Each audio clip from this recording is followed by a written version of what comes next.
I mean, there's a few people who are going to get the biggest listings, but that's not reason to be discouraged because you can break into that. Like I said, I mean, I just started in Hawaiian real estate 3 years ago. Yeah. Now I'm talking to these people all the time, but I put in the work. And I would say you don't even need to be the top 5% to have a pretty good life and a pretty good career. Aloha, this is Kaleo, founder of Hawaii Institute of Real Estate and HighRealtyCourses.com. It is an honor to be with you today. I'm here with my friend Lex. Hey, what's up, guys? I'm Lex Ferguson. I'm an agent here in Oahu with Real Broker and the owner of LifeOnOahu.com. Thanks for having me. Yeah. Well, we got a little bit of news that we want to talk about today, right? Let's do it. What's the first article that you wanted to pop in on? Let's go with AI meets real estate. AI, touchy topic these days. Some people are afraid of it. Some people are embracing it whole hog. What are your thoughts? I think as a realtor, it's pretty exciting if you're going to be on the front end of it, right? I think there's a lot of really epic tools coming our way. They're going to help us to prevent losing clients. It's going to help us to be more efficient for our clients. And it's going to have us doing stuff that we could not have done on our own. It's almost going to make it so you have like a team behind you if you set your system up properly, but it's really obviously just AI. You're probably going to have some service where you're paying a monthly fee, and it's going to look like you have like just a whole crew running a heavy ship going on. Yeah. It's pretty exciting. There's a lot of different avenues that it's going to be hitting real estate. I mean, a lot of it's already going down. Like we all know about Chat GPT. I use that all the time. I was just using it this morning. There's like, I mean, shoot, let's go through this article with the different ways. Did you just swear on our podcast? You said shoot, right? I said shoot. Okay, yeah, good. I know better, Kaleo. Okay, so we're looking at this article, Santa Fe, NewMexican.com, when artificial intelligence meets real estate. So they give a few examples of how AI can or is or are being implemented in real estate today. One of them is predictive maintenance and property management, where AI can help you kind of figure out whether any of the components of your home are in need of maintenance or repair based on, I guess, calendar and useful life of a component. Like, let's say your roof has 30 years of useful life, or your paint job has 10 years worth of useful life. So that actually looks good for property management for buildings, not so much in residential real estate, maybe. Thoughts? My thoughts on it are if you can tie this into your CRM where there's some type of like automated system set up where it alerts you of like, say, hey, you just sold this house in Kailua maybe 2 years ago. The roof you were already told maybe had 5 years left on it. That's somehow kept within that system. It hits that time point. You reach out to your clients. Oh, hey, you just hit that timeline when maybe you should get your roof checked on. And it just kind of makes you look that much more on the ball. And at the same time, it's not just about looking good. It is helping people. So I think it's pretty awesome for sure. And especially like I imagine you shouldn't even have to put in when the inspector said it should go bad, because what should happen is probably AI is going to be tied into this whole database where they're going to know when it was either remodeled or when the house was built. And then it should just automatically flag. Yeah. Because that's the whole point, right? We really shouldn't even have to do a whole lot. Yeah.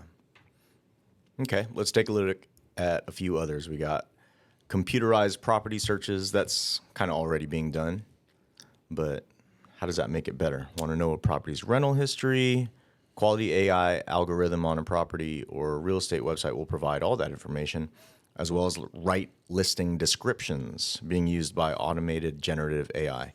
That is something that you've told me that you're doing. I'm doing as well. It's almost embarrassing to even admit to, but you literally can just take the last time the house was listed, take the listing description, copy and paste it into Chat GPT, literally rewrite this, but better, and make it seem like I didn't copy it off the internet, and then it's going to give you a brand new one. And then typically you're going to want to go through Chat GPT, because I can read something and tell if it was written by Chat GPT. There's always like a lot of like really like strong superlatives put in there and whatnot. And they kind of space out, like they only put one space after a period and not two, which I don't know but I always put two spaces after a period, but little stuff like that. But it's super helpful. I had AI rewrite basically my whole drip campaign for my automated emails that go out to Yeah, so automated emails is the main thing. And you can even like, it's crazy. Like you can have it where it has like a Hawaiian tone to it. You can have it to be slightly funny. It's pretty unbelievable. I did use AI for my last listing, but I think where people can go wrong is if you lean too hard on AI. If you rely on it to write all of the copy, like literally all of the copy for your listings, then yeah, it does kind of have a robotic tone to it. But I think the thing to remember as people are utilizing these new tools is to remember that it is a tool. It's not going to replace you. It's not going to replace a human that's going to do all of your work for you. But it does accelerate the pace at which we're able to move. So, for instance, for me, listing descriptions, it's a big mind suck. It takes up a lot of psychological real estate in my time, in my day, and having ChatGPT and AI as a tool just allows me to free up a little bit of mental real estate and be like, and breathe a little bit more. I don't have to worry about, oh, I need to write listing descriptions today and then put it off and then worry about it and that kind of thing. So for me, it really benefits in just having, it's like having an assistant prep a draft for you. And basically you move from copywriter to copy editor. And Yeah, no. And the thing is it's not going to set itself up. You know, you're still going to have to be the person that goes and kind of sets it up how you need it to work. There's not just some easy button. It's going to be probably the same way as setting up a CRM, setting up a drip campaign. Yeah. You're going to have to be the person that dials that thing in so that it benefits your system. So I don't think that just because you sign up from some AI service that all of a sudden you're going to be rocking or your life's going to be easy. But if you take the time to learn how to properly implement it into your systems, which is going to take time on your end, then it could take you to it could be some next level stuff because it's going to free up your time, just like Kaleo was saying. And basically, it makes it so you can be a better agent because you're going to have more time to focus on your client and their needs. I agree. And not the administrative stuff. Yeah. So I think to put a bow on this section, using AI, it does make a lot of things easier, but it's still a lot of work. 100%. It's still a lot of work, but it actually changes the type of work that we're doing. And we need to be able to maintain that type of adaptability within this industry and every industry because of the pace at which technology is changing. Yeah, the one thing I saw, because I was just at a conference in Los Angeles at FUBCon, and I was kind of seeing what is that? FUBCon? Follow-up Boss Okay. is FUB, and that's my CRM. It's probably, I think it's the best CRM out there, but I'm sure. Can you tell everybody what a CRM is? Customer Relations Management, I think. Okay. And hopefully that's right. Yeah. But basically what it does is you put your database in there, and it helps you keep track of, your clients, your customers, what you need to do for each person. You can kind of click on a specific person, at least in mine. I can see all the notes I have on them. I can see all the calls I have with them. I can literally listen to any phone call I've had with past clients. I can listen to a phone call any people that are, that work with me have had with the specific client. It's just, I feel like if you're going to operate at the higher level, you need to have a CRM and you really need to dial it in. I mean, my CRM is extremely intricate. I put a ton of time into it. Someone comes into my system, it's going to be like they're going to have someone coming at them from all angles, but it's all automated.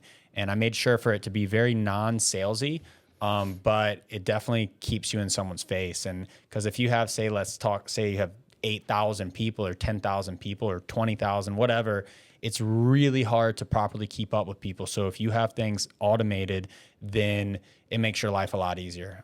You got 20,000 people in your CRM? I'm not at 20 yet. There's some people that are, but I'm up there. I'm in there's 5 digits for sure. Cool. All right, let's take a look at the next headline. Ready? Okay. This one's from Esquire. Can a floating city really work? A South Korea prototype could provide a 12,000 person floating neighborhood. Initial thoughts?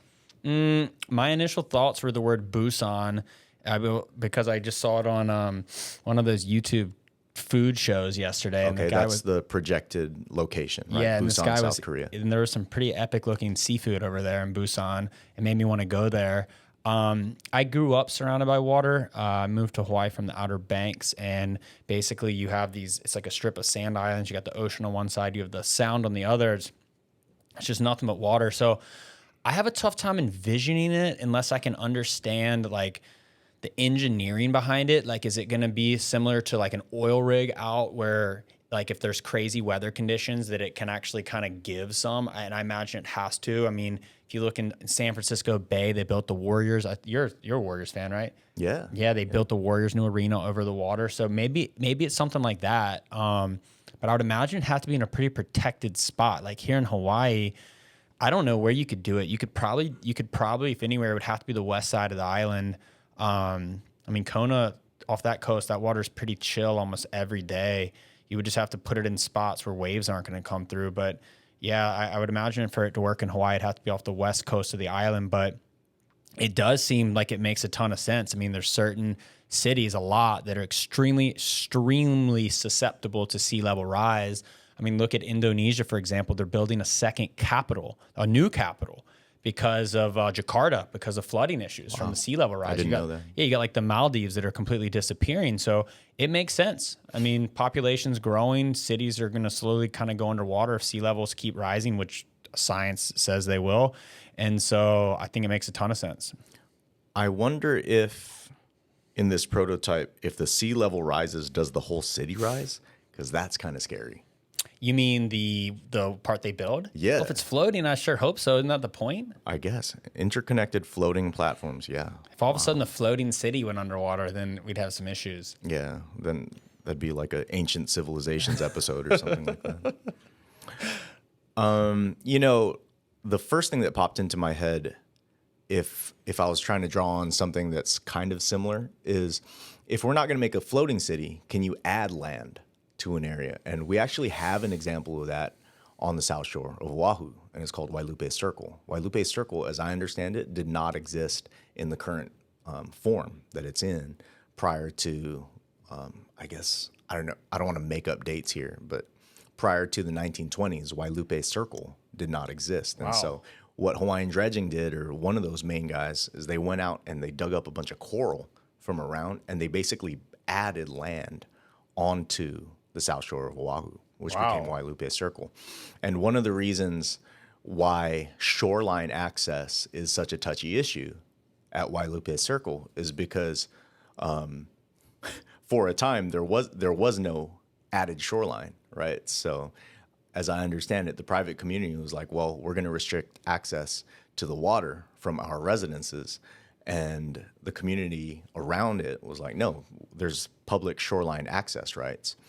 And so, yeah, it's kind of an interesting concept. If in the state of Hawaii, shoreline is public, contrary to what may, how people own land on the mainland, if you own a house on the beach, on the mainland, you own the beach. In Hawaii, that's not the case. If you own a house on the beach still belongs to the state of Hawaii. So, yeah, it's an interesting concept. When you create land, now you have a whole bunch of other laws that are going to come into effect. Like, what are the shoreline access laws in South Korea, I wonder, right? Like, are these like condominiums? Are these, is the government going to own the land? It does look like a really good way for insurance companies to make money. Yeah, but it also seems like it makes a lot of sense. Yeah. I'm curious to see what it looks like. I mean, these renderings look pretty epic for sure, and I definitely want to go to Busan just to eat. Yeah, I heard that Meat Jun. You know what Meat Jun is? I do. You actually turned me on to it. What's the spot in Wahiwa? What's the spot? Yeah, Dongyang. Dongyang. Yeah. Did I take you to Dongyang? No, I told you about it, and you were like, "How do you know about this place?" And then you told me about the meat Jun. Yeah, I hope I didn't say that wrong. Apologize if I did, but yeah, no, epic. No, it's like my favorite Korean dish, but apparently it's not even Korean. It's like Hawaii Korean, because if you go to Korea, there's no Meat Jun. Kind of like tacos or burritos in Mexico. Sure, yeah, like the hard shell. Yeah. All right. Well, floating city. Let's take a look at another one. What's something you wanted to touch on? Let's talk about this Redfin topic. Okay. So Redfin, if you're not familiar, is a brokerage firm that does offer, I think they have really, really competitive rates for listings.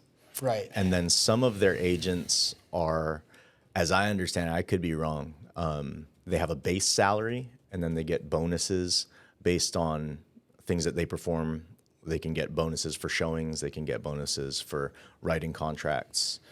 Could be wrong. I never worked at Redfin. Is that your understanding as well? Yeah, my understanding. Well, Redfin's obviously a massive real estate search site, search engine, kind of like Zillow, Trulia, Homes.com, which Homes.com actually just got, which is owned by CoStar. They just became number 2 in market share. Okay. I think behind Zillow it was like a big deal, unless Redfin's number 1. But Redfin, unlike a Zillow, like Redfin is an actual brokerage as well. It's also a brokerage, and what they do is they offer discounted listings. I heard like 1% or something, and then you got to pay the buyer's agent, and then they'll give another referral fee if you use them, if you list with them, use them to buy. So it's really good if you're a Redfin agent for generating business for yourself. That's for sure. So it's super legit company. And what we're talking about here is that they're leaving NAR, the National Association of Realtors, which is a big deal.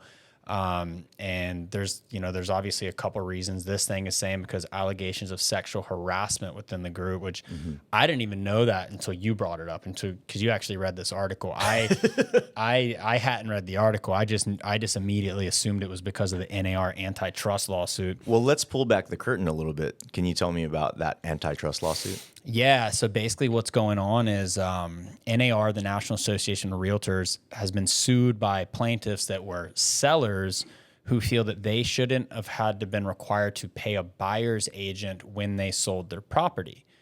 There was 2 cases, one in Missouri, one in Illinois, and I could be a little off. This is completely off the top of my head, but I'm sure with the states.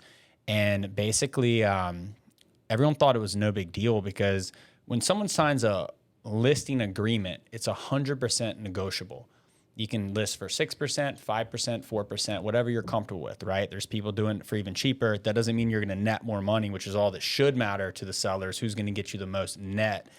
But long story short, basically it's all negotiable. And in there it states that the listing agent gets to pay a cooperating brokerage for helping to bring a buyer. It's a sign, it's a contract. So at first, this whole lawsuit, which is coming back and suing, what it was going after was not just NAR. It was going after Anywhere, which owns Coldwell Banker. They own Better Homes and Gardens. They C21, They I own think. C21. There's another one in there that I'm missing right now. But Maybe List Sotheby's. List Sotheby's. And then they're also suing Remax. They're suing all the hitters. Keller Williams, because I know Gary Keller was a defendant or like made an argument recently in court. And basically they're suing saying, hey, we want some of this money back. We want that buyer's agent commission back, which doesn't make any sense because they all signed a contract. To me, on the surface, at the start of all this, to people that were really paying attention, which I've been paying attention to it for a while, it seemed like, well, basically, if they win this suit, then we're saying contracts are null and void as a whole because they signed an agreement that was negotiable. There's signatures on it. And so then you're coming back and you're saying, hey, you know what? Now I don't think I should have paid that buyer's agent. Their buyer should have had to pay it. But, what's going to happen is, and so then it went class action, which no one thought was going to happen. A judge granted these 2 suits class action status. And so then, that basically means that, hey, everybody can jump, whoever wants to jump on board can jump on board. So then try to lawyers, get this money, obviously specialize in this stuff, decided to rally the troops. The one that's in Illinois is like over $40 billion. The other one is, I think, like $4 billion. And if you look at the combined market cap of all of these companies, Keller Williams, Anywhere, all of them, like all those major players, they're not even close to that, like their combined worth as companies. So if this case were to just be like a victory for the plaintiffs, you're talking about completely liquidating and wiping out all these major companies. Which nobody is talking about. No. Well, now people are starting to, because what happened recently is Anywhere, once again, which is Coldwell Banker and all these other ones, they came out and they offered to settle for like $83 million or $82 million, whatever it is, something like that. And then Remax just came out and settled for $55 million. And so, and what they're saying is, hey, look, you know what? We just want this uncertainty behind us, behind our agents. It's stressful. We don't think we really did anything wrong, but we'll work with the system to make this work so everyone's happy because we just want to move forward, take the best care of our clients, and make sure our agents have peace at what's going on. NAR, who is a plaintiff in this, that basically, which I didn't even realize until recently, is NAR had like a revenue of over 200 million last year. And the year before that, they had over 300 million in revenue. So I don't know if, like, I guess that must be from realtor fees paying them, or realtor. I don't even know if NAR. it's NAR. Yeah. Unbelievable. Yeah, it's dues. So the interesting thing about NAR is they own the trademark for the word realtor. So you cannot call yourself a realtor if you don't belong to the NAR as a member. Yeah. And so, yeah, super interesting. I had no idea that they were getting that much money. But so anyway, Redfin has decided to remove itself from the NAR, which is like this umbrella membership, this organization that all the big companies are part of. I think I have a stat for you with regards to NAR. I think it's the largest public organization because all the realtors, residential realtors, have to belong to it. Yeah, and I mean, how many realtors are there? Like a couple million or something? Yeah, yeah. But so anyway, so I didn't know it had to do with sexual harassment situations. I thought it just had to do literally with them. They just wanted to separate themselves from NAR, because NAR is drawing the line in the sand. Even after Remax agreed to settle, even after Coldwell Banker and all them agreed to settle, they're saying, hey, no, we're going to fight this. We're right. We want to see our day in court. And I imagine the other brokerages, especially the ones that agreed to settle, are sitting there thinking, dude, if this goes bad, it could be like an atomic bomb for them, because anyone who's under that NAR umbrella all of a sudden has opened themselves up to get sued. And so it's really interesting. It's a moving target, what's going on right now. But I'll be honest, my mind's slightly blown. It got this far because yet again, it goes back to, there's a contract that was signed and it was very clearly agreed upon what the terms were. And now people are going back saying, oh, we shouldn't have to do this. And I will tell you, like, if all of a sudden you're trying to get rid of buyer's agents' commissions and stuff, it's still going to get paid for somehow. Yeah. And then you're going to take away, especially like imagine Hawaii, for example, where so many people are moving here that don't know Hawaii that well. Imagine if they were trying to represent themselves on real estate purchases. They didn't know the neighborhoods. They didn't know what area would work best for them. It's like, it would be very difficult. You know how many times I've dealt with clients who are moving here and like they think they want to be in Honolulu and then they end up buying on the North Shore? If they didn't have someone who could guide them through the process and understand the island, it's going to be really, really difficult. And then everyone's going to be going directly to the list agent. They're not going to have any representation. Everything's going to be dual agency, which, all good, to each their own. I've done dual agency. It doesn't mean someone's really unprotected. But at the end of the day, I mean, especially in a competitive market and whatnot, it's going to be really hard. I heard in Australia, they have a similar model, and I heard it can be very, very difficult to get a home. Well, it opens up a lot of potential litigation for sellers too. So let's say we cut out the buyer's agents and everybody's just dealing with the seller's agents. Now the seller's agent becomes like the focal point if there's any kind of problem that arises, right? It doesn't disperse the load of liability. No, and we've all been in these negotiations, or at least people who are in this field like you have. We know what's going to happen. Buyers are going to then know, well, buyer's agent isn't getting paid anymore, so I should be able to get this property for 2 or 3% less. And it's going to be coming in on every offer, I can already tell you, or a lot of them. I mean, I don't see how it's not going to. Yeah. I think what we kind of glossed over and maybe even skipped is at the root of this whole thing is the Sherman Antitrust Act, which put simply is there's a law in the United States that forbids people from any industry colluding with one another to set standard pricing for goods and services. And so right now in the United States, brokerage firms actually have a policy within their firm. So a brokerage firm can set their own pricing, but they can't go around and tell other brokerage firms, hey, we are all going to charge this same pricing, which is why we're able to see differences in pricing, why Redfin is able to offer a 1% listing. I'm not sure if they're still doing that. Why different agents are able to be they can negotiate their listing fee. But at the heart of the Sherman Antitrust Act is we want to protect the consumers. The United States wants to protect consumers from an entire industry colluding against them to artificially raise prices. But as I'm talking, I wonder if it's just a smokescreen because brokers are not the ones artificially increasing prices, in my opinion. This is just me kind of thinking out loud. Could it be the banks? Could it be the big money interests? Could it be the large landholders or the large real estate trusts that are just blowing up smoke screens like, hey, look, the agents and the brokerages, they're the big bad wolf. Like, nah, we're not the ones artificially pumping up real estate prices.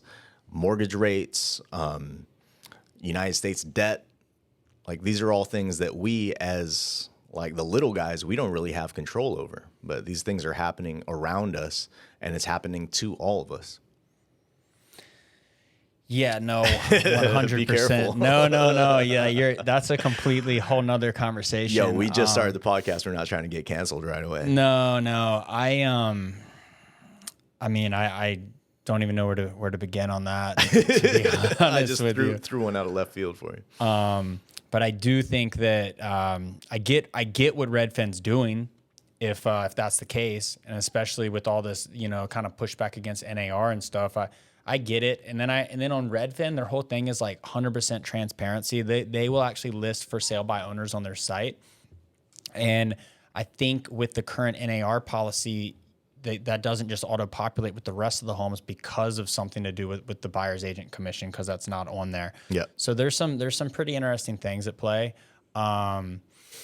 But yeah, no, it's definitely an evolving topic, and I definitely know I'll be keeping a close eye on it because I think it could revolutionize the real estate industry. I think it's going to be a really long time before we see major changes, but I mean, it only makes sense, right? Yeah. Okay. Did we have another headline you want to talk about? I mean, we got Innovator of the Year award, CEO Real Broker Tamir Polig, 2023, in front of the whole real estate world, goes up, gets Innovator of the Year. What does that mean? What's the significance of that? Well, the Why Real does that matter Brokerage to us? founder Tamir Polig and his executive team walked away with Inman Innovators Award's highest honor thanks to their amazing strides in tech and recruiting. Look, I mean, I'm at Real. This is not me trying to plug them at all, but it's the company's just incredible. It feels like you're at a tech company that sells real estate. It's that simple. And when you go and you meet these people like Tamir and Sharon and all these people, which I did last year in San Antonio, it was just, there's just this incredible energy where I don't know how to put it, but these are just extremely forward-thinking individuals. And I'm just proud when I saw that. So I really just kind of wanted to bring it up just kind of as a shout out to the company and just say I'm really stoked to be a part of it. Yeah. As a new agent, what kind of commission split can somebody look forward to? So I think commissions are kind of mysterious for people who are not in the industry, but as a real estate agent, just because you might see 2.5% of the sale price of the home as the commission, that full 2.5% doesn't go to the agent. Is that correct? No. So the way to work is it'll go based upon your agreed split with your brokerage. At Real, and we'll talk about other brokerages. At Real, you started at 85-15. So they take 15%, you keep 85% until you've made them $12,000 off their 15%. Then you keep 100%. So basically, after my first month, and then that resets every year.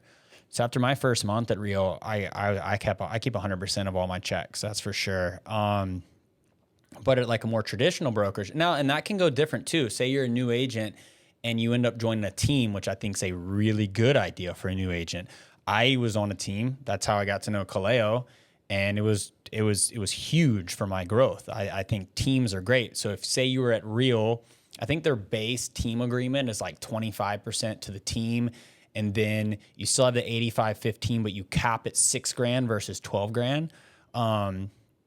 So you'd lose that 15%, then you'd lose 25%. So you'd be at like 60-40. You'd keep 60% until you've capped out Real, and then all of a sudden you're keeping 75%. But if you were to say be it like,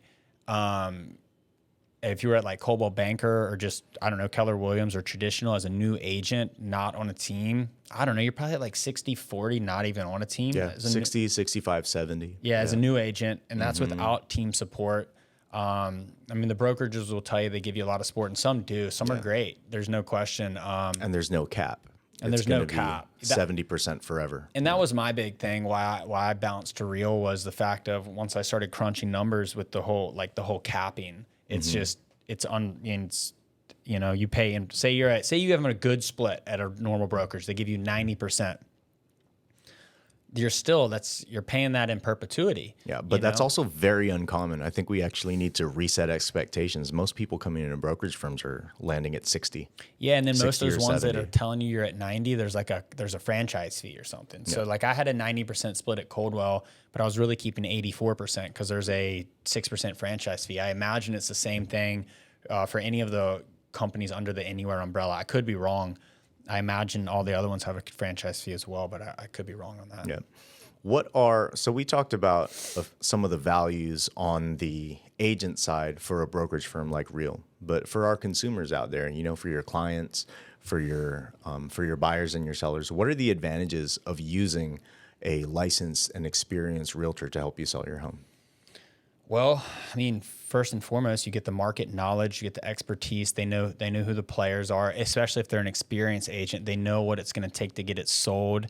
I forget the statistic. I think it's like the average FSBO sells for 8 or 10% less than a house that's listed by an agent. So, and then they're still going to have to pay a buyer's agent on it. I mean, maybe not. Maybe they link up with somebody. You're still netting a negative 2 to 4% on average.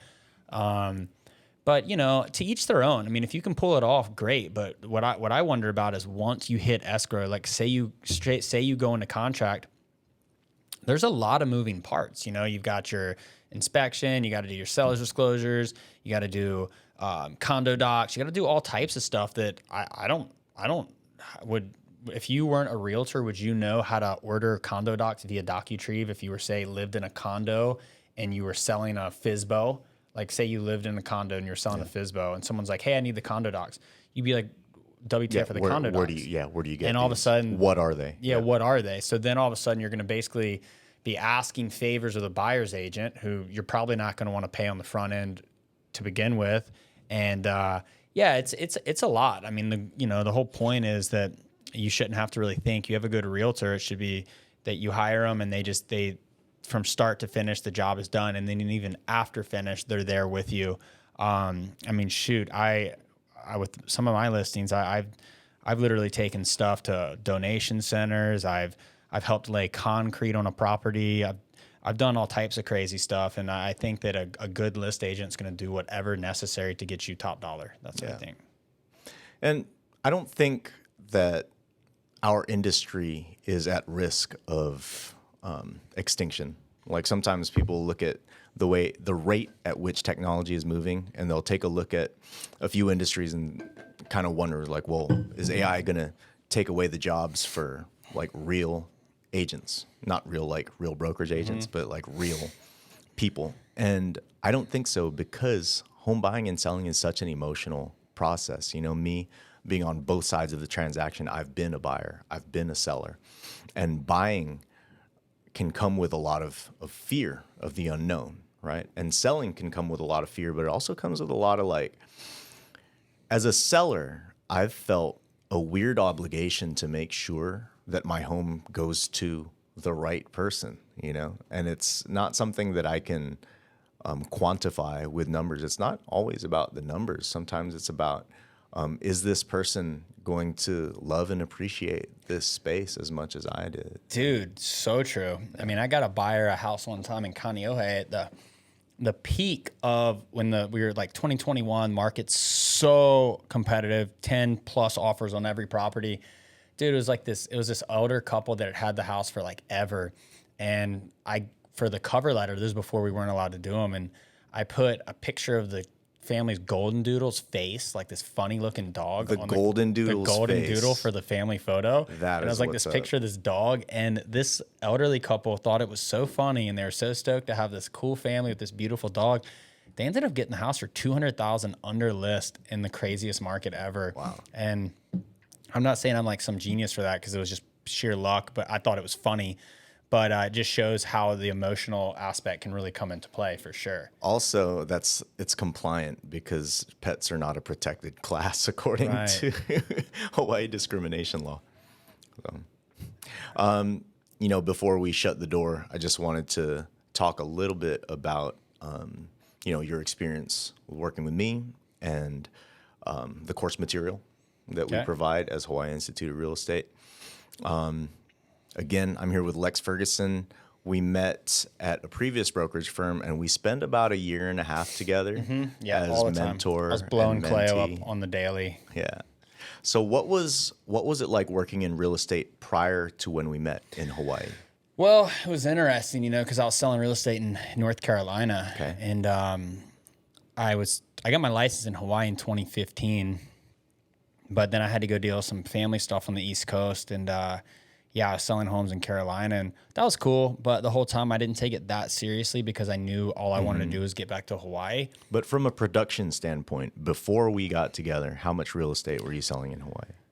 Well, you were the tip of the iceberg when I got to Hawaii. So you were right when I started. Okay. So basically, would you say you sold no homes yeah, prior? yeah. My first deal in Hawaii was, you probably remember it. Remember I flew to the Big Island? Yeah. Remember my first deal was a web lead, and I flew to the Big Island and sold him a house in Kona, and everyone was kind of tripping on it. That was actually my first deal. Don't tell my clients that, but that was my first Wasn't deal. it selling the place that you rented? No, that was your my second? first listing. Okay. My first listing, I saw that my landlords had tried to sell it before I'd rented it. So I just reached out to them and I was like, "Hey, your mortgage is covered. Why don't I just list it and then I'll sell it?" And they were so pumped on it, and I ended up selling it for $27,000 more than they had it listed for just prior to me moving in, and there was no pressure for them. So it's funny. I mean, it's funny how real estate first deals work. I mean, my first deal as a realtor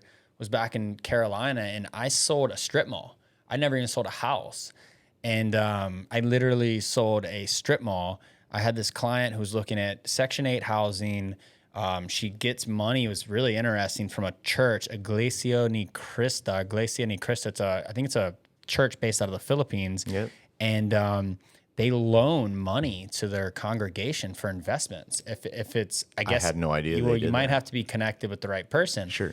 But anyway, she mentioned that to me casually, and I was like, okay, cool. So I put together this whole prospectus of all these different commercial properties that were for sale. I got all the numbers. I got the rent rolls. I crunched it down to the ROI, return on income, and basically pitched this strip mall to her, and she ended up buying it. And I remember the whole way through the deal, I was just tripping because I'd never even sold a house. And yeah, I sold a strip mall house, which is kind of crazy, but I don't know. I kind of went off topic there. Yeah. Sorry. So why did you pick real estate as a career? Well, I was the sales director for a company on the Big Island, Holoaina, which we sold Hawaiian sandalwood. We used to sell lumber to China, and they would make it into like furniture and stuff, because sandalwood brings good luck. And the whole thing was to finance a reforestation effort on the western side of Mauna Loa on the Big Island. And then basically we figured out that it could be made into an essential oil through a steam distillation process. So then we didn't have to sell it to China. We started selling it to Utah, to Young Living, and doTERRA, Royal Hawaiian Sandalwood Oil.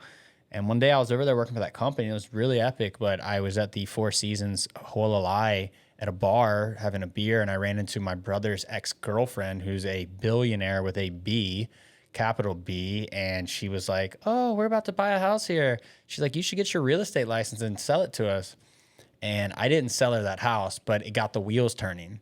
And then I started looking into real estate, and I was like, dude, this is what I should have been doing all along. Because, people don't, especially before these shows came out, like $1 Million Listing and all this stuff, like people don't think about real estate and being a lender as like a viable career. You just don't think of it. Usually it's people getting into it as a second career, a third career.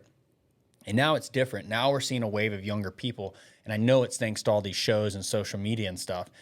But yeah, it was just, I wish I'd learned about it when I was 18, 19, One of my buddies, he's a lender here, Preston Sims. He's one of the best lenders on the island. He got into lending right out of college. And I never really even paid much attention to it. And yeah, I mean, he's like the man now in his 30s. And, but he was killing it in his 20s, but I just never paid much attention to it because you just don't think about it. I think you got to understand the industry, but, yeah, it's very fortunate that I fell into this career path for sure. Yeah. What was our training process like? you and I working together? Shoot, it was more, well, it was me calling you with a lot of questions all the time. And basically you were really good at kind of breaking down like the way to handle certain issues. Like I would kind of handle things my way, but you would help me with the technicalities on things. And that's where you really, really, and I've told you this countless times, that you kind of hid my greenness. And so, yeah, I mean, I always said if you weren't a real estate broker, then you would be an attorney, because you're just really good at explaining things, especially at a pace that's understandable in layman's terms. And yeah, it was incredible it was an incredible like rocket fuel to my career. There's no question. Yeah. So what was it like your first year? My first year was, I mean, it was good. I sold over $20 million, sold over 20 homes, over 20 mil, which I think is pretty, I don't think that's normal for first year real estate. I wouldn't have happened if I wasn't working with you and a lot of other really awesome people. So that was good. But, you know, I mean, I was working my ass off too. So there's no easy button, but having the right people around you make all the difference. Could I have done 20 mil if we didn't meet randomly, or if I didn't stalk you in the EXP world that day? Probably not. I'd probably say no, I would not have. And I'm very cognizant and grateful for that. Okay. So thank you. That's very kind. What is your life like now? What is business like for you now? Well, I'm a solo agent at Real Broker. I've got my own setup, my own office, all that stuff. I've got some pretty epic agents I work with. Business is good. I mean, business is good. I mean, we're in what are we in October now, and I'm at the most I've ever sold for sure in a year is this year right now, and I know it's a down market, so that kind of tells you a lot about it. I'm probably about to probably cross 30 mil as a solo agent right now. And I have some good stuff cooking to go beyond that. But it's, it's still same old. Real estate is a grind. It's like a nonstop grind. If you don't put the work in, you're not selling homes. I know everyone wants to just like get to a certain level and then coast. And what'll happen is, I watched this thing the other day. If you don't keep prospecting, then you'll never go beyond that level. Like, let's say you made 300 grand in a year and you're like, okay, I've hit it. I've made it. I made 300 grand. I'm good. And then you just want to like chill and live off your database and referrals. It's not going to work like that. It's going to slowly it's going to start to taper off and go downwards.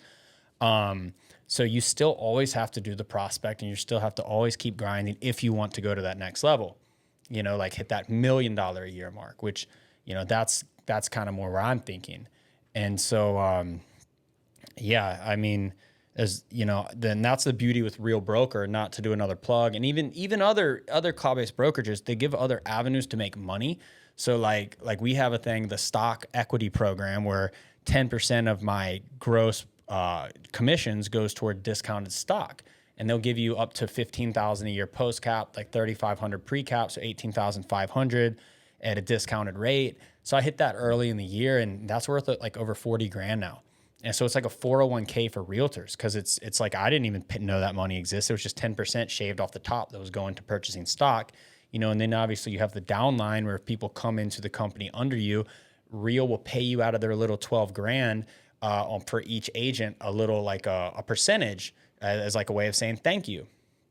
And so it's a whole new concept to realtors. It was started by EXP, and Real, I think, kind of tweaked the model, made it better, but it makes it so at some point you can chill out on the grind, like I was just saying earlier, where there's no letting your foot off the gas. But so it gives some avenues to try to make that possible. And but yeah, no, real estate, it's busy as hell. It's constant stress. I mean, I sometimes I feel like I shouldn't be a realtor because I get too emotionally invested in my clients and into getting deals done. Like last night, it was like 11 p.m. and I couldn't stop thinking about a specific deal I'm working on. And I was just like, dude, maybe I shouldn't be in this industry, but I love it though. How's your family life?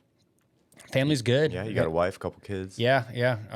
Everyone's awesome. Sandhya, she actually used to be a realtor with Hawaii Life before having her kids, Maya and Maverick. And, I got two awesome little kids. Maya's 3, Mav, he's 1. He's about to be 2. He like thinks he's a dinosaur. He's funny as hell. And my daughter just started school over at Waldorf School out in East Honolulu, and yeah, she's stoked. So yeah, all is good.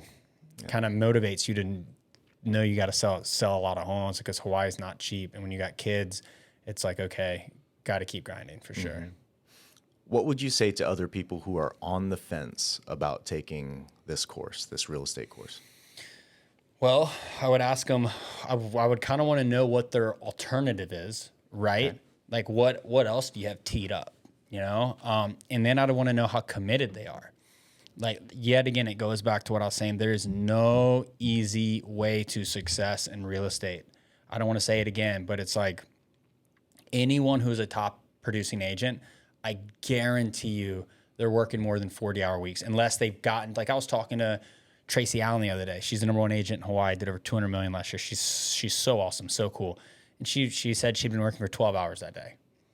And it's like, okay, if Tracy Allen's working for 12 hours today, that means probably should be working for 12 hours myself if I ever want to get to that level. That's good. And where can people find you if they want to work with you or just chat, grab a cup of coffee? Yeah, so you can you could Google me, Lex Ferguson. I got a Google business profile. You can go to my website, lifeonawahu.com. You can check me out on Instagram, lex.ferg. My phone number is 808-277-4715. I'm not scared to put it out there because I'm a realtor. How about your social security number and mother's maiden name? Yeah, we're gonna skip those. That is funny though. That's funny. My mother, she's cool though. She'd probably be like, "Oh, just say it, just say it. Give me some clout." Yeah. What's up, Mom? That's my boy. Yeah. Hi, Miss Ferguson. Oh, that's funny. But yeah, no, for your class, as long as you knew they're focused and they're either ready to put in the work, I think it's just such an incredible career. I think you have to be a motivated individual because there's no one that's going to hand you deals in real estate. You know, you always hear people making these excuses like, oh, we got the highest per capita realtors in America, this and that. Dude, if you're hungry, there's so much work that can be done. Like even if you don't have direct clients, like with prospecting and stuff, where you should never even notice other realtors. Yeah. The only time I notice other realtors is like, for example, if I just found out I lost a listing to somebody. That's the only time that person's on my radar. And then typically it's because that person, if it has ever happened, which it just happened to me recently on a very large deal, I realized, wait, that person is a bad MFer. And you know what? I have no problem losing that listing to them. If I'm going to lose it to somebody, they better be pretty hardcore. And so that's cool. I'm cool with that. As long as like if I'm losing business to somebody and they're like super super super epic, where I respect that, cool. You know, because you're not going to win every battle for sure. I mean, especially with listing appointments. I mean, they could talk to 6 realtors, they could talk to 10 realtors. You don't know, or you could go in, you could be the first one, and they could ink it right there, which I've had happen a couple times. But yeah, I mean, there's just so much you can do where you shouldn't even notice them. I hate that excuse about how many other realtors there are. It's just like that. If I hear that excuse, I already kind of know you're not going to probably be that successful of a realtor because you're already making excuses. Yeah. There's really only the top 5%. That's it. Really? No, Yeah. you're crossing paths with the same people all the time. Yeah. And it's cool. It's cool though too. You know, it's like when you first start, you see these specific names, and I'm not going to say them now, which I mean, I probably could, and they'd probably be stoked to get the clout, but you see these names and you're like, oh man, I wonder if I'm ever going to do a deal with them. And then I just went into an escrow on a listing of mine with this lady at Coldwell, who's a straight boss. And I've always kind of looked up to her. She's like the queen of Manoa. And I look at, I'm on the phone the other day with like Tracy, and it's just like, it's not just humbling, but it's kind of badass. You're like, oh, I'm on the phone with these people. They're almost like, because you're seeing the same hitters all the time, especially when it comes to oceanfront and whatnot. You got there's a few people who are going to get the biggest listings. And if it's not them, it's probably because they're friends with the owner. But that's not reason to be discouraged, because you can break into that. Because like I said, I mean, I just started in Hawaiian real estate 3 years ago. Yeah. And now I'm talking to these people all the time, but I put in the work. So you put in the work. I mean, anyone could do it for sure. And I would say you don't even need to be the top 5% to have a pretty good life and a pretty good career as a realtor. No, 100%, especially if you can keep your overhead down. If you can live lean, then yeah, you can chill. You don't need to be the top 5% for sure. I'm a really competitive person though, so I kind of get off on the numbers and whatnot. So I have goals, and yeah, simple as that. Like my goal this year was to to be the first person to hit a lead agent at for Real Broker in the state of Hawaii.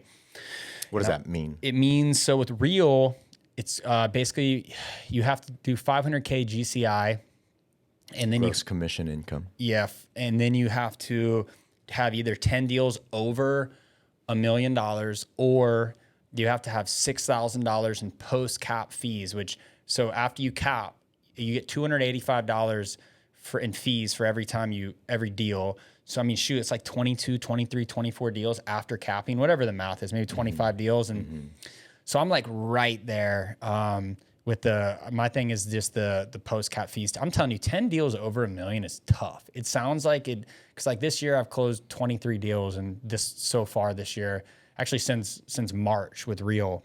And you would think like that's the easy avenue, because the median home sale price in Hawaii is $1 million basically, but it's hard. It is hard to get 10 deals over $1 million, because you get a lot of those little ones that are like 960, 920. They don't count. And then if you get one that's 6 million, it only counts for one, which has been driving me nuts too. So anyway, I don't, but yeah, so a lead agent, and then what happens is Real gives you $16,000 in stock that's vested for, I think, 3 years. I could be wrong about that, but great, vested. I don't want to touch it, because that 16,000 in 3 years is probably going to be it could be worth 150,000 at the rate Real stock's going. No guarantees. No guarantees. I'm saying could, and I'm an eternal optimist. So, I mean, maybe $250,000, who knows, right? Cool. Yeah. Well, we'd love to have you back again. Thanks for your time, brother. Yeah, no, thank you for having me here, Kaleo. Always a pleasure. And I hope everyone has a super awesome day. Yeah. This podcast is brought to you by the Hawaii Institute of Real Estate. We are a certified real estate education provider in the state of Hawaii, offering both online and in-person courses for both pre-license for salesperson and pre-license for brokers. Also available after you pass the test, we do have mentorship opportunities available for people who we think would be a good fit. So if you think you might be a good fit to work with me or Lex, we'd love to meet you and find out more about you, about your goals, and how you would like to add value to the Hawaii real estate market. My name's Kaleo, founder of Hawaii Institute of Real Estate and HighRealtyCourses.com. Aloha for now.